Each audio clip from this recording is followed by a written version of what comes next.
본문 시편의 저자는 땅의 모든 사람들은 여호와 하나님을 찬양하여야 한다라고 말씀하고 있습니다. 하나님 구원의 감사 찬양시입니다. 우리들은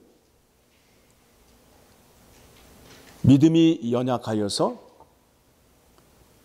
하나님께 찬양을 올려드리는 데 있어서 많이 부족합니다.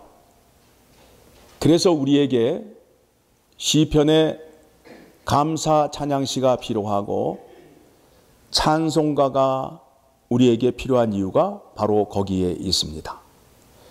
내가 찬양을 하려고 종이에 적어보니 몇 줄밖에 적지 못해요. 그렇죠? 여러분 해보셨어요?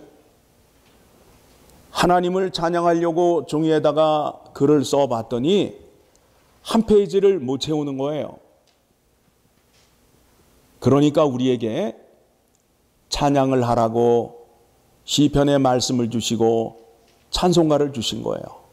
그래서 찬송가의 가사를 보게 되면 전부 하나님 찬양하는 내용으로 되어 있잖아요. 그렇죠?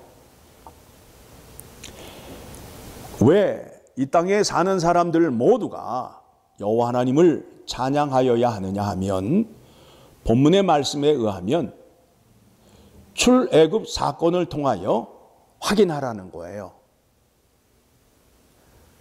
하나님께서 편팔과 큰 손으로 이스라엘 백성들을 구원하신 것, 또 하나님 말씀에 대적하여 물속에 잠겨 죽은 애굽 군대를 보라는 거예요.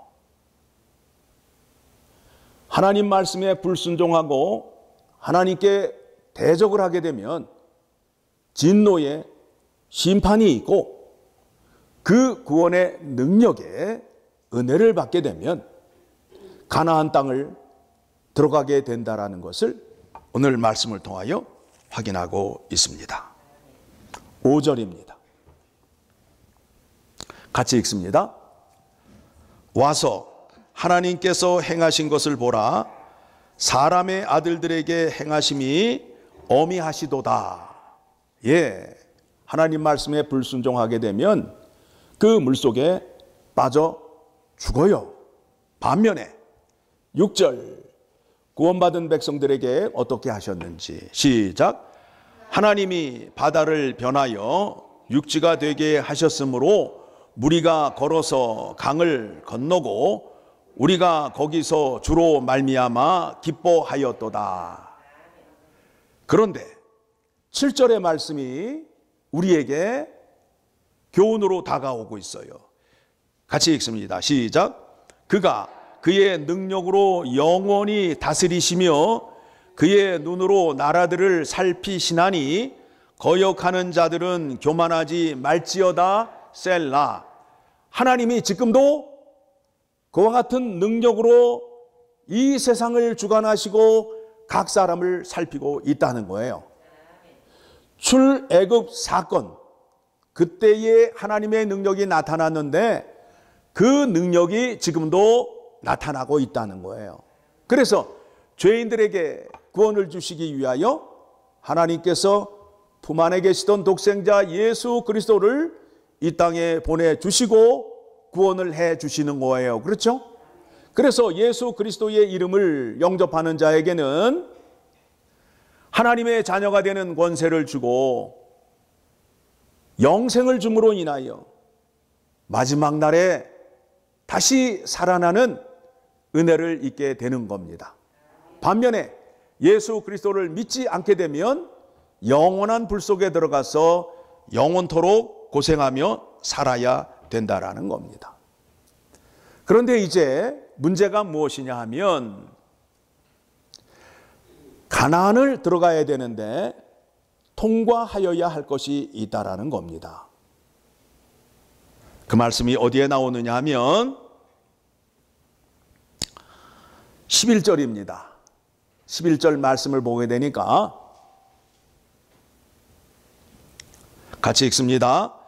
우리를 끌어 그물에 걸리게 하시며 어려운 짐을 우리 허리에 메어 두셨으며 사람들이 우리 머리를 타고 가게 하셨나이다.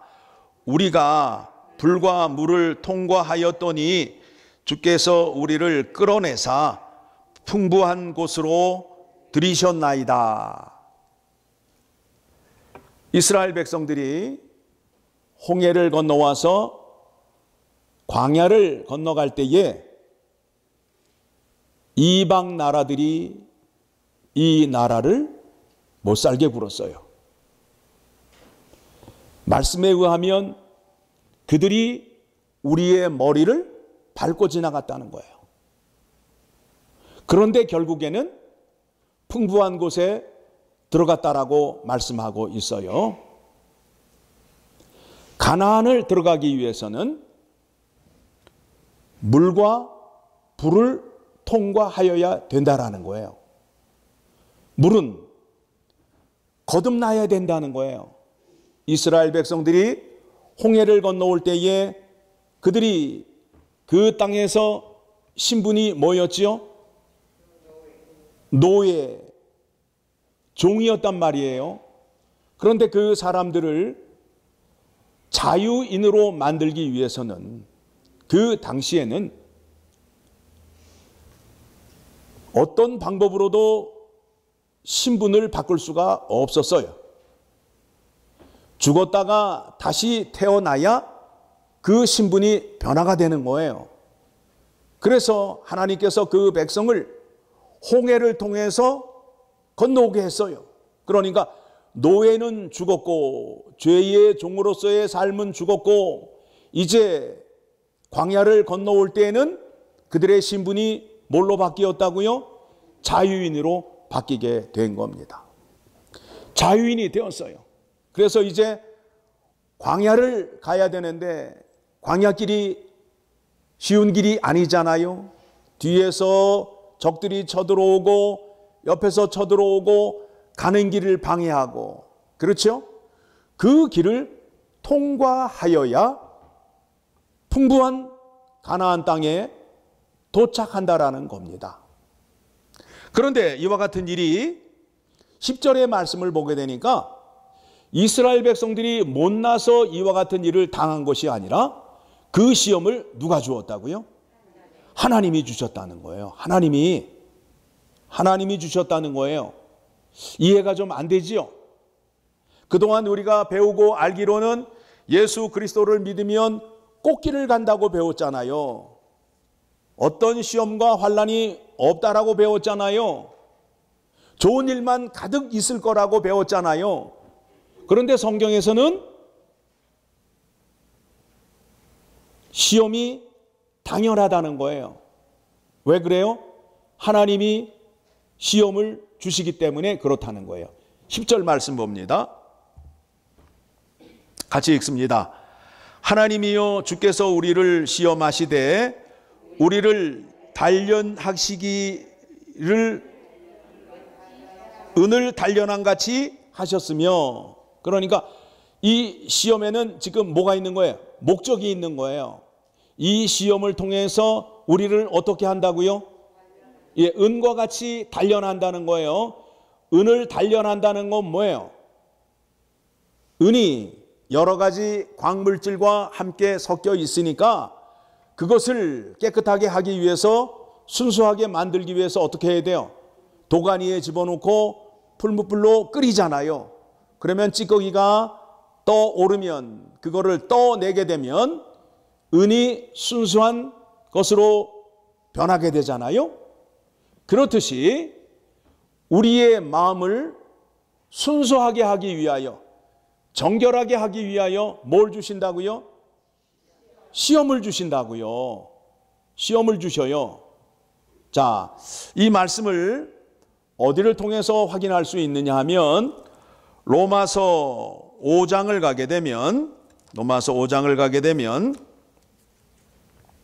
1절부터 말씀 봅니다. 자, 우리가 예수 그리스도의 이름으로 구원을 받았어요. 그래서 하나님 아버지와 화평한 관계를 누리게 되었습니다. 자, 1절 시작. 그러므로 우리가 믿음으로 의롭다 하심을 받았으니 우리 주 예수 그리스도로 말미암아 하나님과 화평을 누리자. 그렇죠? 이제 우리는 하나님과 화평을 누리는 관계가 되었어요. 2절 또한 그로 말미암아 우리가 믿음으로 서 있는 이 은혜에 들어감을 얻었으며 하나님의 영광을 바라고 즐거워하느니라. 그래서 우리가 이제 구원을 얻었으니까 우리는 천국에 가는 소망을 갖고 살잖아요. 그런데 이제 문제가 뭐냐 하면 천국 가는 건 확실한데 이 땅에서의 삶이 고난 속에 있다는 거예요. 자, 3절 시작. 다만 이뿐 아니라 우리가 환난 중에도 즐거워하나니 이는 환난은 인내를, 인내는 연단을 소망을 이루어내는 줄 알미로다. 하나님의 영광 가운데 뭐가 있다는 거예요? 환난이 있다는 거 아니에요. 그러니까 환난도 하나님의 영광이다. 누가 주시면? 하나님이 주시면. 여러분 환난을 잘 구별하셔야 돼요. 여러분의 그 잘못된 욕심으로 은행에 있는 돈을 다 털어서 카지노에 가서 다 털리고 왔어요. 이제 그 삶이 어떻게 되겠어요? 생활비마저 남기지 않고 다 털리고 왔잖아요.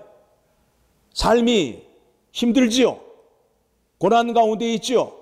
이 고난은 하나님이 주신 고난이에요? 자기 스스로 만든 고난이에요? 털리고 와서 주님이 나에게 이런 시험을 주시는군요 라고 기도하시면 안 된다 이거예요. 그거는 자기의 욕심, 자기의 정욕을 채우기 위하여 삐뚤어진 욕심에 의해서 당하는 고난이에요. 그 고난은 여기에 해당되지 않아요. 해당되지 않아요. 고난을 왜 주시느냐? 고난을 통해서 내가 누구인지를 아는 거예요. 나를 돌아보는 거예요. 자, 이렇게 말씀드릴 수 있어요. 여러분이 건강하시다가 허리가 아프기 시작한 거예요. 허리가 아프기 시작해요. 그러면 허리가 아프게 되면 다른 일을 할 수 있어요? 없어요? 없어요. 일어나는 것, 걷는 것, 잠자는 것, 모든 게 다 불편해요. 여러분이 건강할 때에는 허리에 대해서 신경을 써요? 안 써요? 그런데 허리가 아프기 시작하면 허리에 조금 무리가 갈까 봐 온갖 신경을 다 쓰잖아요. 그리고 건강에 대해서 관심을 갖는단 말이에요. 그렇죠? 허리가 아파야 허리가 여기에 있구나라는 걸 알게 된다고요. 건강할 때는 허리가 어디에 있는지도 몰라. 허리가 머리에 있는지 발밑에 있는지도 모르다가 허리가 아프니까 여기가 허리구나라는 걸 알게 된다고. 그렇죠? 하나님이 여러분에게 시험을 주시는 이유가 바로 그래요. 여러분의 믿음이 어떤 상태인지를 확인하는 거예요. 왜 시험을 주시느냐 하면 자꾸 자기를 자랑하는 거예요. 자기를 자랑하는 거예요. 왜 시험을 싫어하느냐 하면 내가 나를 자랑해야 되는데 자랑할 게 없어. 자, 시험 받은 자에게는 자기를 자랑할 것이 있나요? 없나요? 없어요. 자, 병원에 중환자실에 들어놓여 있는데 나 하버드 대학 나온 사람이야 라고 자랑하면 소용이 있어요? 없어요? 없어요. 없어요. 그와 마찬가지예요. 여러분의 자랑으로 주님 앞에 나올 수도 없고 천국에 갈 수도 없고 믿음이 성장할 수도 없어요. 그러니까 여러분들이 헛된 생각하고 여러분들이 자랑하는 것을 내버리기 위해서 하나님께서 뭘 주신다고요? 시험을 주신다는 거예요. 시험을 주신다는 거예요. 시편의 기자가 말하잖아요. 하나님이여 주께서 우리를 시험하시되 우리를 단련하시기를 은을 단련한 같이 하셨으니, 시험을 주시는데 시험을 통하여 우리의 마음이 누구를 향하게 하게끔, 하나님을 향하게 하게끔 하기 위하여 시험을 주신다는 거예요. 그래서 세상 사람들이 자기의 힘으로 이것저것 하다가 안 되면 어디에 온다? 크게 대답하세요. 왜 부끄러워하세요? 그게 공식이라니까. 하다가 안 되면 어디에 온다? 예, 병원에서도 포기. 예, 또 민간요법으로도 포기. 이제 마지막으로 붙잡을 분은 하나님밖에 없다라는 그 아주 갈급한 심령으로 교회를 나오시잖아요.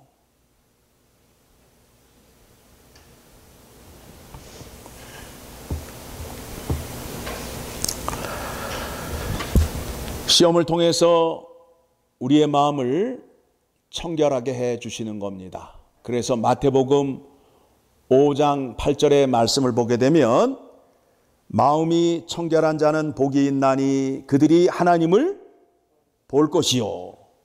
여러분, 마음 안에 복잡한 것이 가득 끼어 있으면 하나님을 만날 수 있다, 없다? 없다는 거예요.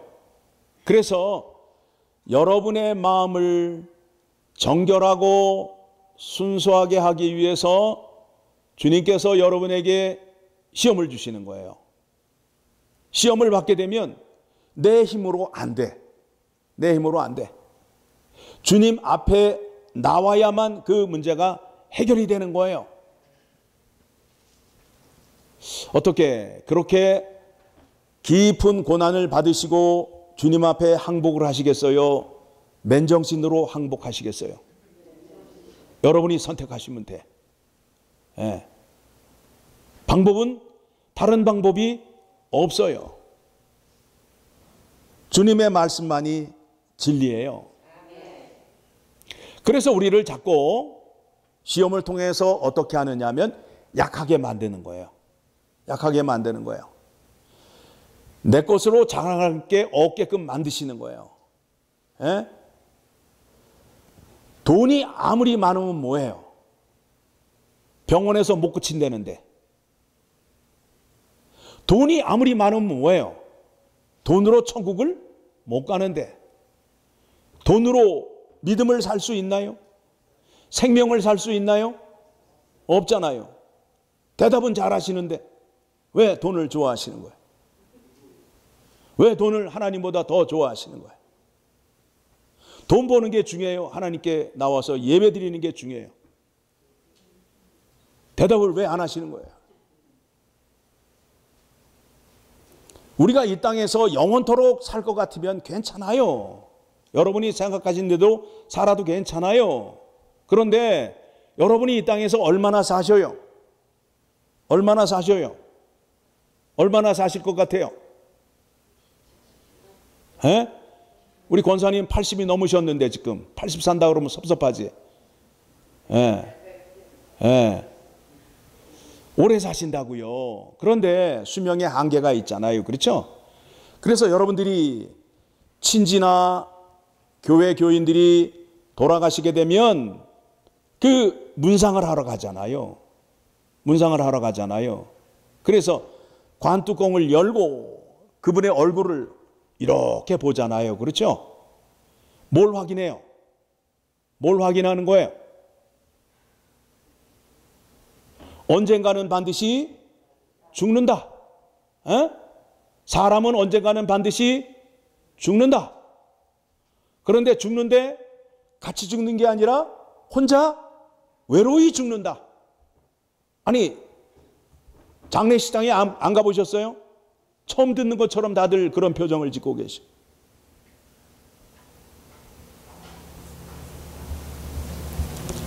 확인하잖아요. 그리고 그 관 속에 보니까 그동안 벌었던 돈을 다 갖고 가요? 빈손으로 가요? 빈손으로 가잖아요.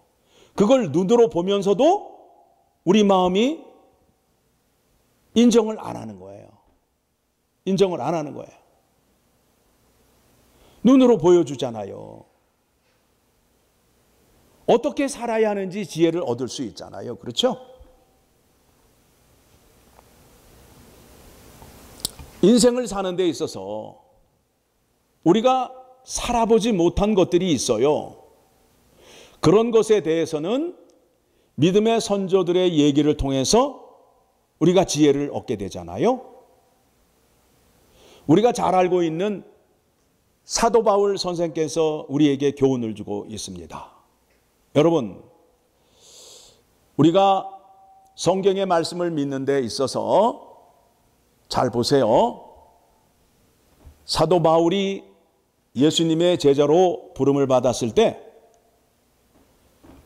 죽은 자도 살리고 사도 바울의 앞치마를 갖다가 만지기만 해도 병자가 고침을 받았어요. 그런데 제자로 사역한 이후에는 그와 같은 일이 일어나지 않아요. 왜 그럴까요?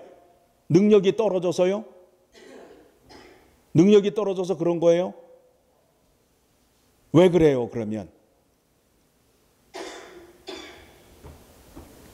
사도 바울이 예수님의 제자로 부름을 받았다는 증거로 예수님께서 능력을 그에게 주심으로 인하여 사도 바울이 예수님의 제자라는 것을 증거하고 인정받기 위해서 예수님이 하셨던 일을 하게끔 한 거예요. 그 이후에는 예수님이 가셨던 십자가의 고난과 순환의 길을 가게 해요. 자, 예수님이 이 땅에 오셔서 많은 기적과 이적을 행하시고 죽은 자와 병든 자를 고치셨어요. 그런데 그와 같은 일이 3년 6개월 공생에 있어서 전반부예요, 후반부예요? 전반부에 일어난다고요. 왜 그런 일이 일어나요? 하나님의 아들인 것을 증거하기 위해서 내가 하늘에서 내려왔다, 하나님의 아들이다 라는 것을 세상 사람들에게 알리기 위하여 하나님이 하시는 일을 예수 그리스도가 하신 거예요. 그런데 그 이후에는 그런 일을 하지 않으셔요. 그때부터는 어떤 일을 하셔요? 하나님 아버지의 뜻을 이루시는 거예요. 자, 그와 같은 능력을 가졌던 사도 바울이 뭐라고 말하는지 이제 살펴보도록 하겠습니다. 고린도 후서 12장 9절의 말씀을 보게 되니까 사도 바울이 무엇을 자랑하고 있어요? 무엇을 자랑하고 있어요? 자기의 약함을 자랑하고 있다고. 사도 바울에게 시험이 있었어요. 몸에 가시가 있대요. 그 병이 어떤 병인지 확실히 밝혀지진 않았는데 신학자들에 의하면 어떤 신학자는 안질이 있었다, 또 어떤 신학자는 간질이 있었다라고 말을 해요. 그런데 아니, 예수 그리스도의 십자가의 복음을 전하러 다니는 사람이 눈에서 눈물이 질질질질 흐르고 고름이 질질질 흐르게 되면 이거 심히 곤란하잖아요. 또 복음을 전하는데 갑자기 발작 증세가 나타나게 되면 곤란하잖아요.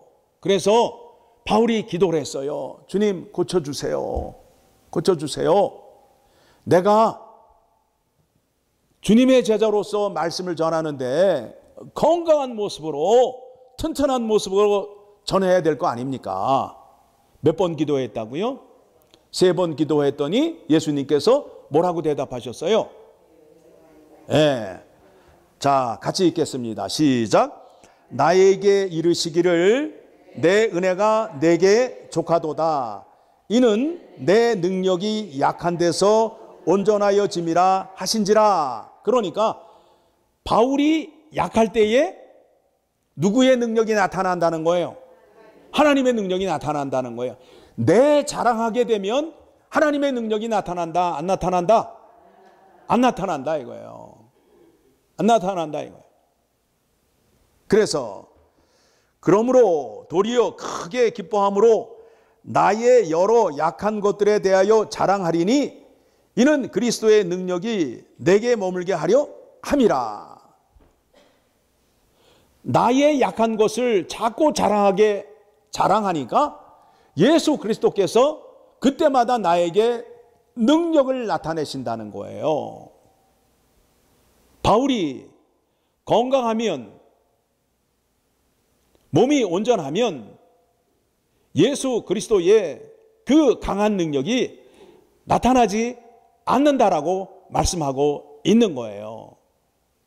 무슨 말씀인가 하면, 바울이 이렇게 시험에 들고 연약한 것을 자랑하는 것을 성경이 시험 든 자, 고난 든 자, 환난을 당하는 자들에게 위로의 말씀을 전하기 위하여 몸이 약한 사도 바울을 택하여서 예수님께서 능력을 주심으로 인하여 이 사람을 땅 끝까지 예수 그리스도의 증인으로 보내는 거예요. 몸이 아픈 사람이 전도 여행을 1차, 2차, 3차를 하고 로마까지 가잖아요. 그렇죠? 다른 제자들은, 건강한 제자들이 있었어요, 없었어요? 있었지만 누구를 택하셨다고요? 약한 자인, 육신이 약한 자인 사도 바울을 택하여서 그가 전도 여행을 그렇게 가게끔 하셨다라는 거예요. 무엇을 나타내시기 위하여? 하나님의 능력을 나타내기 위해서. 그러니까 하나님의 능력은 약한 자에게 나타내신다라는 거예요. 그러니까 여러분들이 하나님의 능력을 받기 위해서는 자꾸 자기 자랑하시고 자기의 능력을 자랑하시게 되면 하나님의 능력이 나타나지 않는다라는 겁니다. 10절입니다. 같이 읽습니다. 시작. 그러므로 내가 그리스도를 위하여 약한 것들과 능욕과 궁핍과 박해와 공고를 기뻐하노니 이는 내가 약한 그때의 강함이라. 이렇게 지금 이렇게 주변에서 사도 바울을 이렇게 핍박을 하고 공격을 하는데 이것을 누가 허락하신 거라고요? 하나님이 허락하신 거예요. 사도 바울은 자기가 약할 때에 누구를 붙잡았다고요? 하나님을 붙잡았다는 거예요. 그러므로 인해서 그가 강하게 되었다는 거예요. 이와 같은 확신을 주기 위하여 사도 바울을 택하셔서 일꾼으로 삼으신 겁니다. 그러면 동일하신 하나님께서 오늘날 우리에게 역사하실 때에도 동일한 방법으로 역사를 하시고 일하시는 거예요. 그래서 사도 바울이 고린도전서 15장 31절의 말씀을 보게 되면 같이 읽습니다. 형제들아, 내가 그리스도 예수 우리 주 안에서 가진 바 너희에 대한 나의 자랑을 두고 단언하노니 나는 날마다 죽노라. 날마다 죽는데요. 내가 죽으면 나라는 존재와 나라는 생각이 없어지게 되잖아요. 그때에 누가 능력을 나타내신다고요? 우리 주님께서 능력을 나타내신다라는 겁니다. 그와 같은 믿음의 자리로 가게끔 하기 위하여 우리에게 무엇을 주신다고요? 뭘 주신다고요? 시험을 주신다는 거예요. 그러니까 여러분들이 시험을 당하게 되면 슬퍼요, 기뻐요?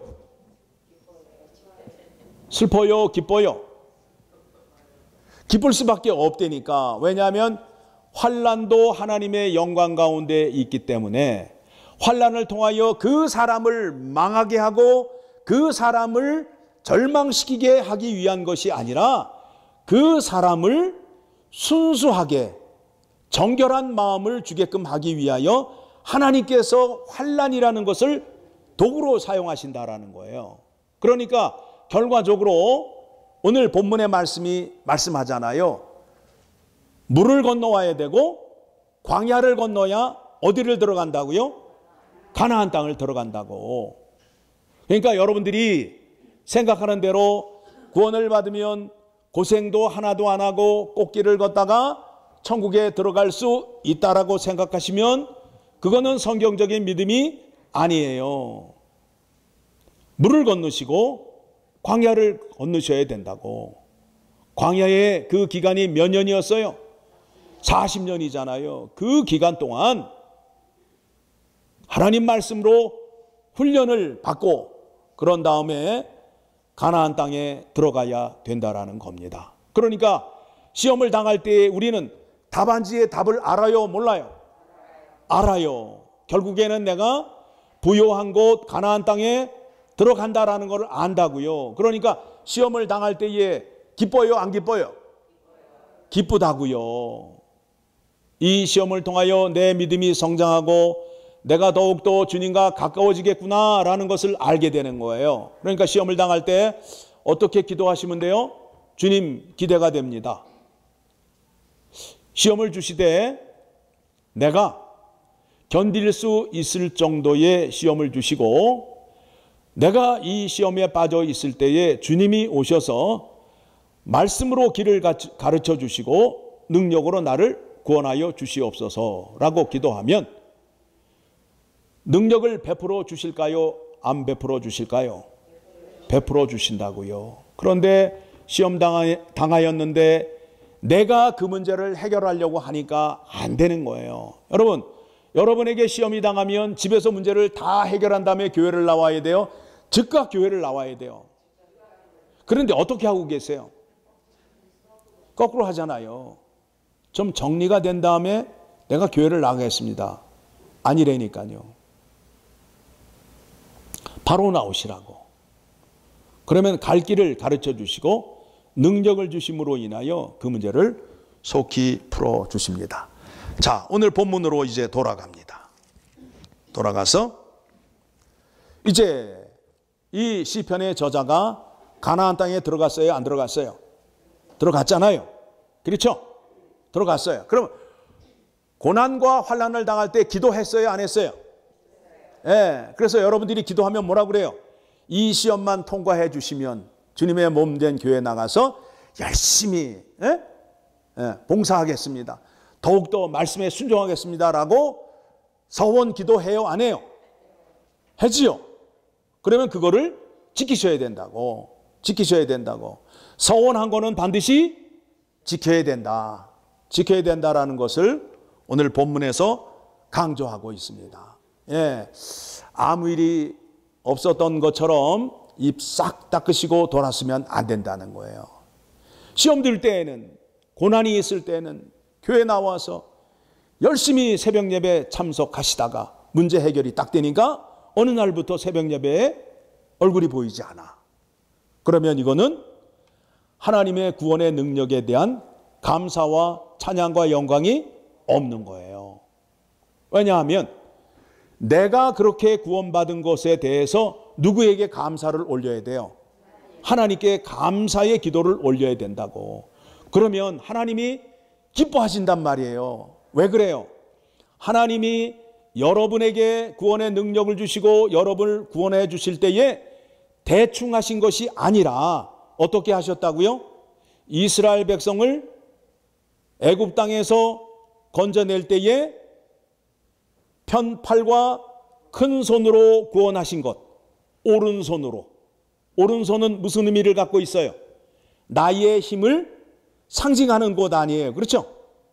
그러니까 하나님께서 이스라엘 백성들을 구원할 때에 오른손으로 손을 펴서, 팔을 펴서 손으로 그 백성을 구원했다는 것은 하나님께서 온 힘을 다하여 그 백성을 구원하였다는 거예요. 그렇죠? 하나님께서 우리를 구원하시는데 다른 선지자를 보내어서 십자가에 못 박았어요? 하나님이 내려오셔서 십자가에 못 박히셨어요? 그 능력으로 지금 우리를 구원하시고 우리에게 능력을 주신다는 거예요. 그러니까 그 능력을 의지하고 구원하시고 간구하게 되면 죽은 자를 살리시고 병자를 고치시는 그 능력이 우리에게 지금 이 순간에도 임한다라는 거예요. 그래서 우리가 찬양을 부르는데 찬양 가운데에 십자가의 영광을 찬양을 많이 하잖아요.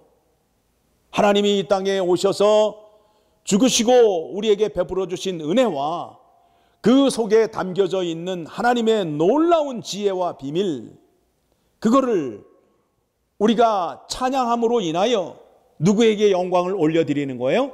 하나님 아버지께 영광을 올려드린다고요. 내 실력이 안 되잖아요. 내 실력으로 하나님을 찬양하는데 한 페이지를 못 넘긴단 말이에요. 그렇죠? 그러니까 하나님을 찬양하기 위해서 시편의 말씀도 많이 보시고 찬송가도 많이 부르심으로 인하여 누구를 찬양하게 된다고요? 하나님을 찬양하게 되면 그 찬양을 받으시는 하나님께서 기뻐하신다는 거예요. 그러면 찬양을 드리는 자의 복이 무엇이냐면 하나님의 기쁨이에요. 내가 하나님께 영광을 올려드리면 하나님이 기뻐하신다고요? 그러면 그 기쁨이 나에게 오는 거예요. 하나님의 기쁨이 나의 기쁨이 되는 거예요. 그러니까 여러분들이 하나님께 영광을 돌리지 않고 하나님께 기쁨을 드리지 않게 되면 하나님의 기쁨을 누릴 수 없게 되는 거예요. 없게 되는 거예요. 그러면 하나님은 무엇을 좋아하신다고요? 하나님 앞에 나와 죄를 자복하고 예배를 드리고 찬양 드리는 걸 좋아하신단 말이에요. 그렇죠? 아멘을 안 하시네요. 아멘을 하셔야 되는데 아멘 하셔야 된다고. 그래서 하나님께서 우리에게 복 주시기 위하여 우리에게 예배를 정해 놓으셨잖아요. 그렇죠? 매일 좀 만나자. 매일 좀 만나자. 일주일에 한 번만 보지 말고 매일 좀 만나자. 여러분, 사랑하는 사람이 있으면 일주일에 한 번 보면 돼요, 안 돼요? 매일 봐야 될 거 아니에요. 그렇죠? 그래서 하나님이 매일 좀 만나자고 무슨 예배를 만드셨어요? 예. 또 저녁에도 좀 만나자고 그래서 저녁 예배도 있고. 그렇죠? 하나님 만나면 손해봐요? 아니죠. 하나님께 예배 드리는 자를 지금 찾고 계신다라고 말씀하잖아요.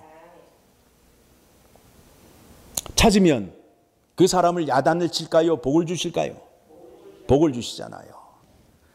자, 봅니다. 자, 16절부터 봅니다. 시편 66편 16절 같이 읽습니다. 시작. 하나님을 두려워하는 너희들아 다 와서 들으라. 하나님이 나의 영혼을 위하여 행하신 일을 내가 선포하리로다. 예, 지금 이 시편의 저자가 이제 그 구원의 은혜를 받았잖아요. 여러분이 구원의 은혜를 받았잖아요. 마음속에 깊이 간직하고 이거는 비밀이야. 다른 사람에게 얘기해 줄 수 없어. 이렇게 하시면 될까요? 안 될까요? 안 되는 거예요. 그 능력이 누구의 능력이에요? 하나님의 능력이잖아요. 그 능력을 세상 사람에게 알리라는 거예요. 알리라는 거예요. 그래서 17절 시작. 내가 나의 입으로 그에게 부르짖으며 나의 혀로 높이 찬송하였도다. 내가 나의 마음에 죄악을 품었더라면 주께서 듣지 아니하시리라. 내가 만약에 두 마음을 갖고 나쁜 마음을 갖고 기도를 했다면 하나님이 들어주시지 않았을 것이다. 자, 19절 시작. 그러나 하나님이 실로 들으셨으며 내 기도 소리에 귀를 기울이셨도다. 하나님을 찬송하리로다. 그가 내 기도를 물리치지 아니하시고 그의 인자하심을 내게서 거두지도 아니하셨도다. 우리 주님께서 이와 같이 우리에게 말씀하셨습니다. 요한복음 14장 13절 14절의 말씀을 보게 되면 여러분이 주님 앞에 나아가서 기도만 하시면 돼. 정직하게 순수한 마음으로 기도만 하시게 되면 그 기도를 들어 응답해 주셔야 예수님과 하나님이 영광을 받으신다고. 우리를 통하여 영광을 받으시는 거예요. 그런데 영광을 받으시는 데 있어서 우리가 착한 일을 해야 주님 앞에 나아간다라고 생각하는데 그렇지 않다는 거예요. 죄인을 용서하기 위하여 누구를 세워주셨다고요? 예수 그리스도를 세워주셨다고. 그러면 예수 그리스도가 하시는 일이 뭐예요? 죄인의 죄를 용서해 주는 거라고. 그렇게 함으로 인하여 누구의 능력을 나타내시는 거예요? 하나님의 능력을 나타내는 거 아니에요. 그래야 영광을 받으실 거 아니에요. 그렇죠? 그러니까 여러분이 죄를 들고 주님 앞에 나아가도 주님이 야단을 친다 안 친다? 내가 죄를 들고 나가서 죄를 구하게 되면 예수님이 나의 죄를 용서해 주시게 되면 누구의 영광이 드러난다? 예수님의 영광이 드러난다. 그러면 나는 죄 사함을 받았으니까 누구의 영광을 드러내야 돼요? 예수님의 영광을 드러내야 되잖아요. 그렇죠? 이와 같은 믿음의 방식이요 믿음의 구조라는 거예요. 같이 읽습니다. 시작. 너희가 내 이름으로 무엇을 구하든지 내가 행하리니. 여기에서 무엇이든지라고 얘기를 하니까 또 나와가지고 또 그냥 엉뚱한 거 붙잡고 이번 로또가 1,000만 불인데 당첨만 해주시면 반은 주님께 드리고 반은 제가 좀 쓰겠습니다. 이런 기도 하시면 안 된다고. 아니에요. 이런 거 아니에요. 하나님의 뜻, 하나님이 구원해 주실 때에 약속하신 거. 너희가 내 이름으로 무엇을 구하든지 내가 행하리니 이는 아버지로 하여금 아들로 말미암아 영광을 받으시게 하려 함이라. 다시 말하면 죄인이 예수님 앞에 나아갔어. 내 죄를 다 주님 앞에 맡겼어. 그러면 주님께서 내 죄를 용서해 주게 되면 누가 영광을 받으신다고요? 하나님이 영광을 받으신다는 거 아니에요. 그렇죠? 그 일을 누가 계획하시고 누가 그 일을 시행하고 계시는 거예요? 하나님께서 하시기 때문에. 그렇죠? 그러니까 여러분들 교회 나올 때에 죄를 들고 나오는 게 창피하다 창피하지 않다? 다 나와서 고백하시라고. 그러면 예수님이 좋아하신다 안 좋아하신다? 좋아하신다. 왜 그렇다고요? 누구의 영광이 드러나기 때문에? 하나님의 영광이 드러나야 되기 때문에. 우리는 자꾸 착한 일을 해야만 교회를 나오고 예수님 앞에 나온다고 생각한다고요. 그렇지 않아요. 예수님이 이 땅에 오신 목적이 뭐예요? 죄인들의 죄를 용서해 주시고 구원하시기 위하여 그 일을 하셔야 예수 그리스도의 영광이 드러나는 거예요. 여러분들이 나오셔서 죄를 고백하지 않고 가만히 계시게 되면 예수님이 할 일이 없으시잖아요. 예수님이 영광을 나타내실 일이 없잖아요. 이제 믿음의 방식을 아시겠죠? 자, 그러면 이제 다음 주부터 교회를 나오실 때 뭘 들고 오셔야 돼요? 죄를 들고 오는데, 이제 죄를 들고 오는데 많이 들고 오면 좋다 나쁘다? 좋다. 그러니까 이제 어떻게 해야 돼요? 집에 있는 죄라는 죄를 다 쓸어 담아 오시면 된다고. 남편의 죄, 자식의 죄, 모든 죄를 다 쓸어 담아 오셔가지고 내놓으시라고. 그러면 그 죄를 용서해 주시는 분이 누구라고요? 예수 그리스도가 용서해 주시게 되면 예수 그리스도의 영광이 드러나는 거예요. 그럼 예수 그리스도의 영광이 드러나게 되면 누가 영광을 받으신다고요? 하나님 아버지가 영광을 받으신다는 거예요. 죄사함 받는 건 너무 쉽잖아요. 내가 죄를 용서해 달라고 기도를 하게 되면 예수님께서 기뻐하시고 용서해 주신다니까요. 생각해 보고 곤란한데 이러시지 않는단 말이에요. 용서를 해 주셔야 영광을 나타내시고 또 영광을 드러내는 거예요. 그와 같은 믿음의 구조로 되어 있어요. 다시 천천히 읽습니다. 너희가 내 이름으로 무엇을 구하든지 내가 행하리니 이는 아버지로 하여금 아들로 말미암아 영광을 받으시게 하려 함이라. 내 이름으로 무엇이든지 내가 구하면 내가 행하리라. 그러니까 여러분들이 죄 사함을 위해서 예수님 앞에 나와서 구하시기만 하면 예수님께서 다 용서해 주시고 그 죄짐을 맡아 주실 수밖에 없는 믿음의 방식이 오늘 요한복음 14장 13절 14절의 말씀입니다. 그러니까 주님 앞에 나올 때에 죄 지은 거 부끄러워하시지 마시고 죄를 다 들고 나오셔서 다 고하게 되면 주님이 영광 받으시고 하나님의 영광을 드러냄을 기억하시기 바랍니다. 그러면 죄는 무엇이냐? 하나님 말씀이 기준이 되는 거예요. 하나님 말씀에 위배가 되는 것은 죄가 되는 거예요. 나는 죄가 없어. 하나님 말씀 잘 보시고 하나님 말씀에 위배가 되는 것은 죄인 것을 깨달으시고 주님 앞에 내어놓으시면 용서를 받게 됩니다. 자, 여러분이 시험을 받으시는 것은 감사한 일이다, 슬픈 일이다? 감사한 일이다. 나를 주님 앞으로 더 가까이 오게끔 하기 위하여 나를 시험하시는구나. 그런데 주님 앞에 가까이 가기 위해서는 어떻게 해야 된다고요? 두 마음을 가지면 안 된다 이거예요. 마음이 깨끗한 자가 되어야 돼. 그래서 마음이 깨끗한 자가 되기 위해서 주님만 바라보게끔 시험을 주는데 세상 어떤 것으로 해결되지 못하는 시험을 주시는 거예요. 오직 주님만이 해결할 수 있는 시험을 주시는 거예요. 그래야 주님 앞에 나오죠. 주님 앞이 아니라 다른 곳에서도 해결할 수 있는 시험을 준다면 주님 앞에 나오겠어요? 안 나오지요. 주님께서 주시는 시험이 무엇인지를 잘 판단하시고 그 믿음대로 순종하는 여러분 되시기를 소망합니다. 기도하겠습니다. 하나님 아버지,